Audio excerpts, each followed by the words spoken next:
Hello and welcome back to another video where I tell you how I learned English, and today we're going to talk about my American pronunciation and what I did to improve it over the years. So first and foremost, I want to talk about the fact that people do not start learning English and start looking into pronunciation right away. I think this comes from our school system, our traditional school system, where we learn a lot in written form and we read a lot and we only hear our teachers, but we don't get a lot of chances to speak. And typically in a large classroom, a teacher doesn't really have the time or the resources to try and check if every single student has a good pronunciation or if they understood how to pronounce a word, and work through that. And I have met a lot of people and I've had a lot of students who had a really good English, but they were so insecure about their accent, and they had a pretty thick accent and they had been studying English for years and years. And the reason why I'm saying that it's so good to start with pronunciation right off the bat, like the day you start learning your first word, that day you have to make sure that you're saying that word correctly. The reason why I'm saying that is because it's very hard to unlearn something that you've hammered into your brain for years, and then you meet someone, you go to a teacher and they're like, well, you're saying all these words wrong. And that could be pretty discouraging and pretty disheartening to know that, oh my God, I thought that I had been saying all these words decently correctly, but then now I have to change everything. And the thing is that the more advanced you are in English and you're not working on your accent or pronunciation, the harder it is going to be to catch what exactly is wrong. And another reason why I recommend everybody to look into pronunciation right away is that you get that little boost of confidence every time you say something in English. One word, a group of words, a construction, a phrase, a sentence. You like what you hear because you say that and you're like, oh wait, this sounds like the word that I heard on TV the other day, or this sounds really good. This sounds like something that I would hear this native speaker say. And if you don't build that little bit of confidence from the beginning, then it is very hard later in life to be confident in your accent and to be excited to speak. So in this video, I'm gonna give you my exact steps that I did, the exact sounds that I looked into, the exact techniques and methods that I applied that really helped me polish my pronunciation and accent. So first, I had to work on some sounds that were very different in my native language, Romanian, from English. So I had to work on my R's because in Romanian is R, rodica, not rodica. I had to work on my ths and ths because we don't have this sound in Romanian at all. I had to work on nasal sounds because that is very specific of the American accent. I had to work on my flap t's, like in water, better, butter, because in Romanian we do have a specific r, but it doesn't really match the exact same tongue position, so I had to work on that too. And then the letter D, or the sound D, because in Romanian would be D. It's a very flat D. In English, it's a D. It's a little bit sharper. So these are the sounds that I thought, okay, I noticed them being so different, right? In my native language, I have to work on them. So what I did was very simple repetition. So I would take a word with one of those sounds and I would say that word 20, 30, 40 times. And the thing is, I noticed even with my students that people are very afraid of repetition. They think it's kind of stupid. It's kind of silly. So if I would tell someone, okay, say this word 10 times, they wouldn't really say that word at 100%. They would just, for example, I would ask them to say the word, I don't know, couch 10 times, and they would say couch, couch, couch, couch, couch, couch. But that's like quiet, that you're whispering. You're not really using the muscles that you're supposed to use in your mouth for this word, right? So you need to say that word 10 times or 20 times or 30 times, but proper each time, because you're not repeating it just to remember what it means or something. You're repeating it so you could teach your mouth how to move. Couch, couch, couch, couch, couch, couch, couch, like that. English pronunciation is a skill, like you are developing a skill.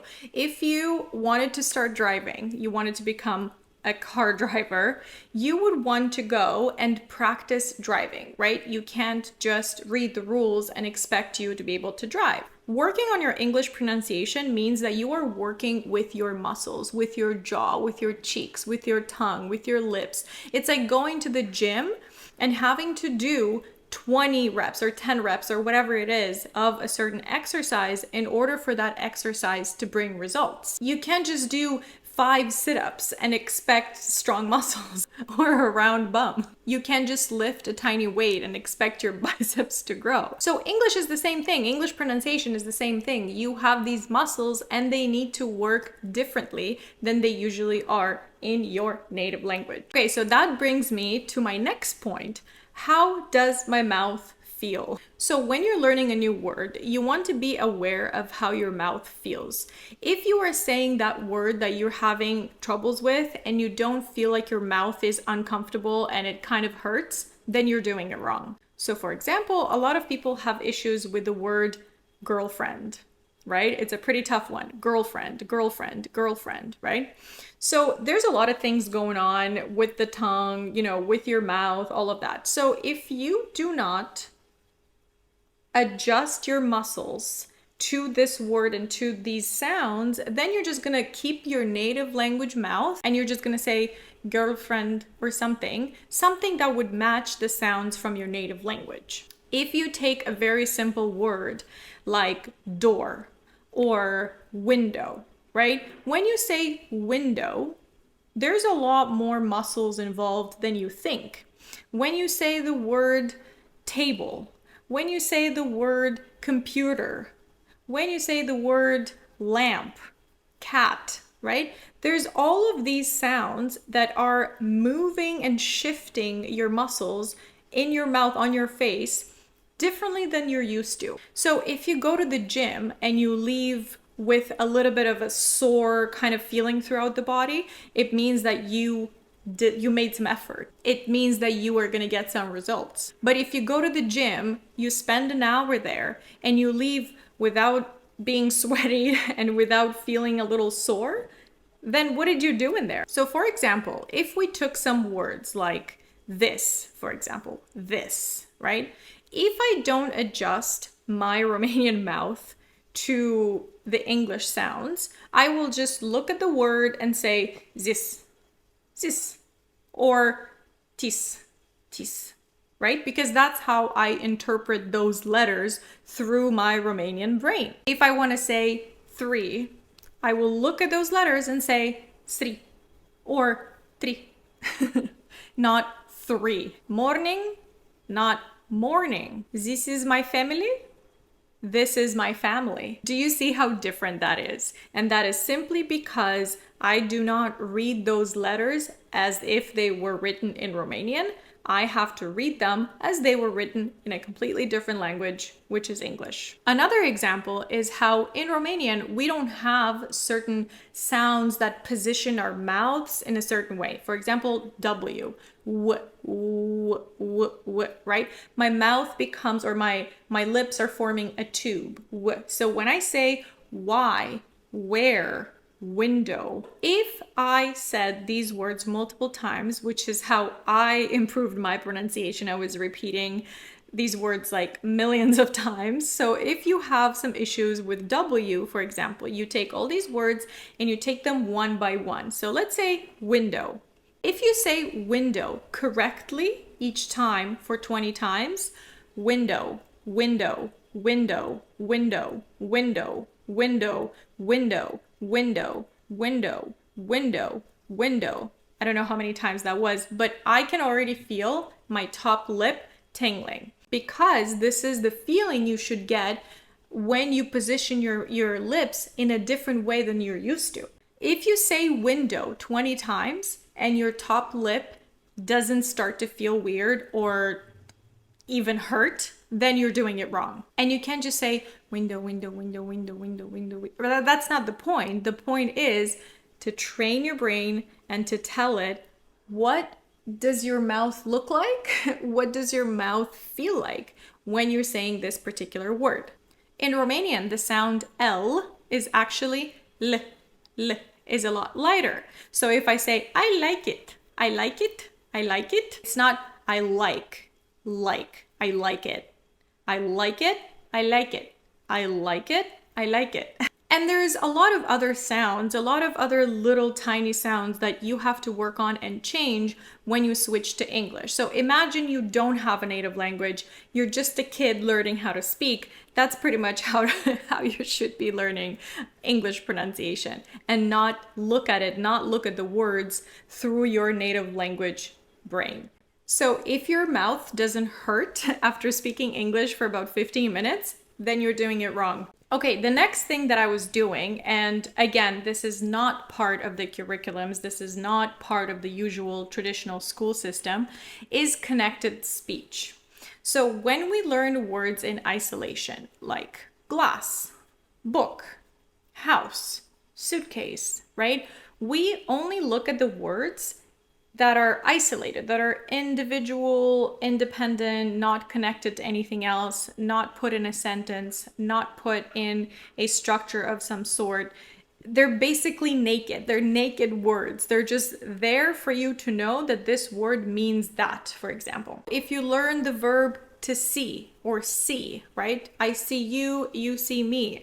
This is how you should learn it. You should learn it in at least tiny little constructions. I see you. I don't see you. Can you see me?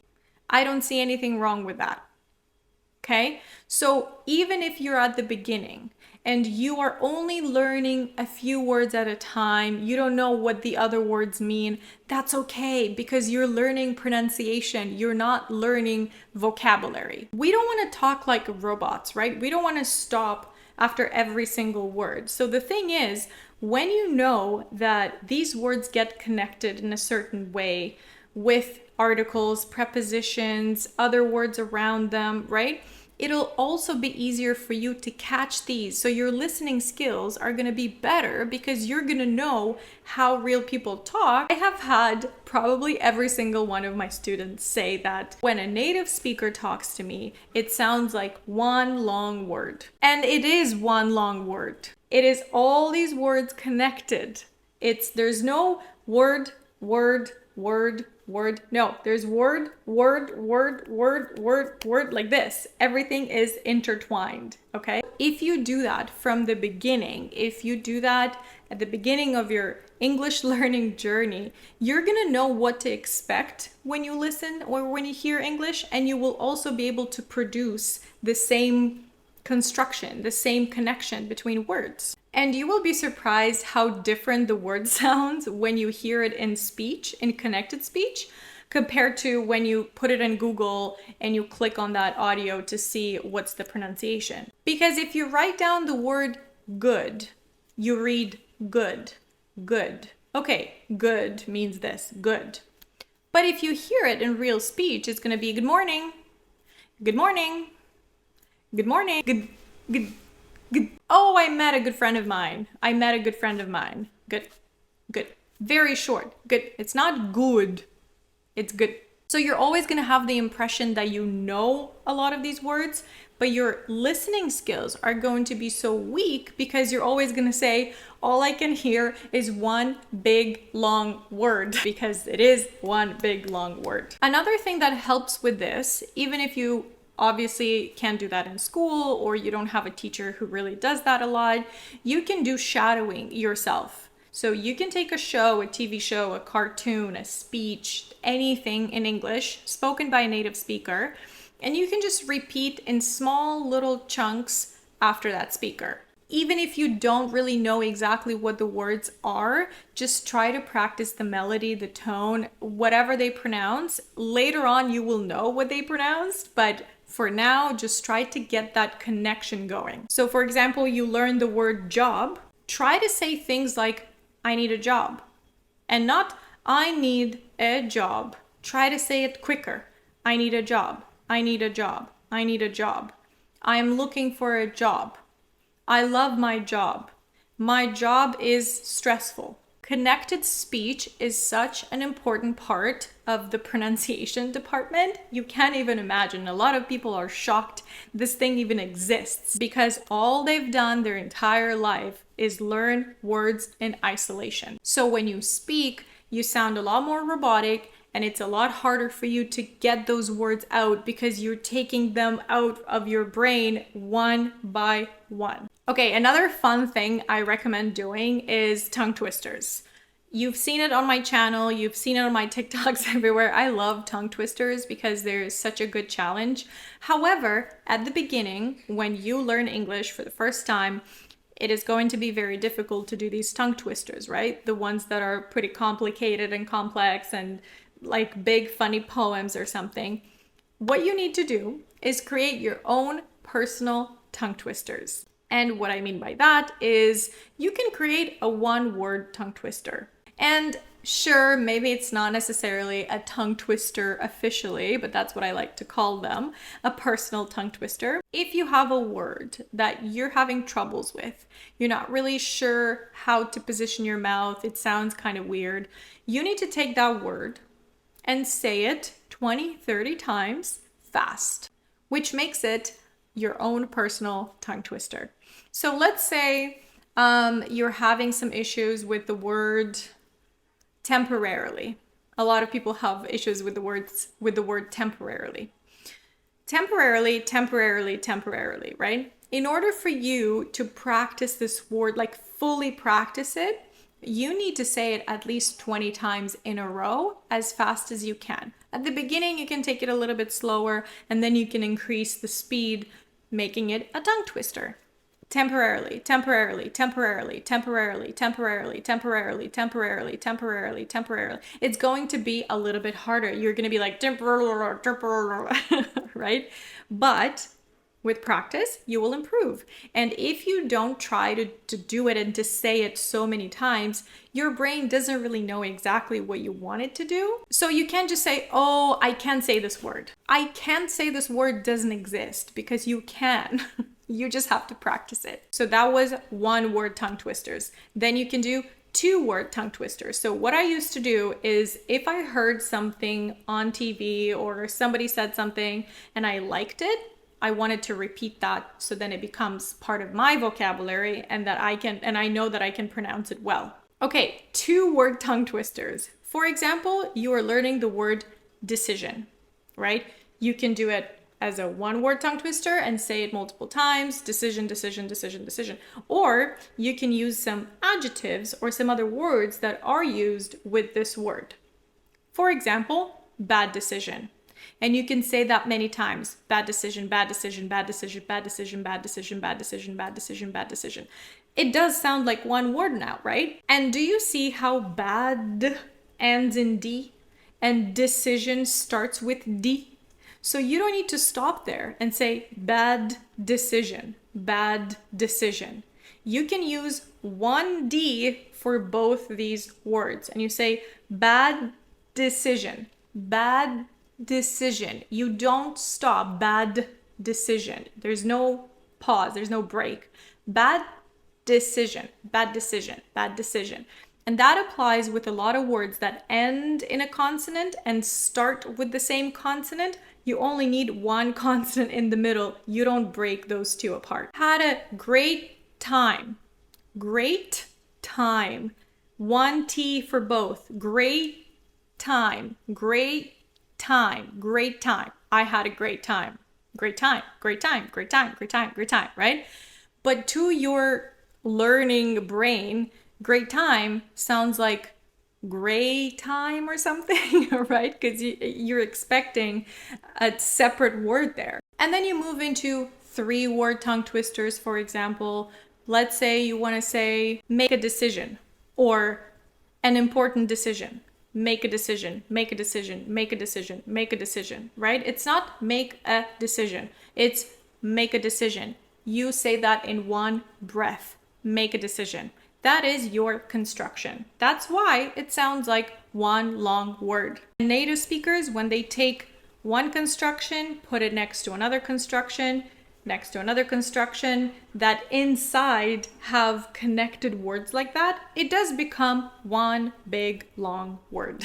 So start early and you're gonna be prepared for that. You're not gonna have any surprises, and you have to be okay to look and feel weird in this area. Your face is going to be making weird movements, and your mouth and your lips and your jaw is going to move differently. It's going to be uncomfortable. It's going to feel strange. But you just have to make that decision for yourself.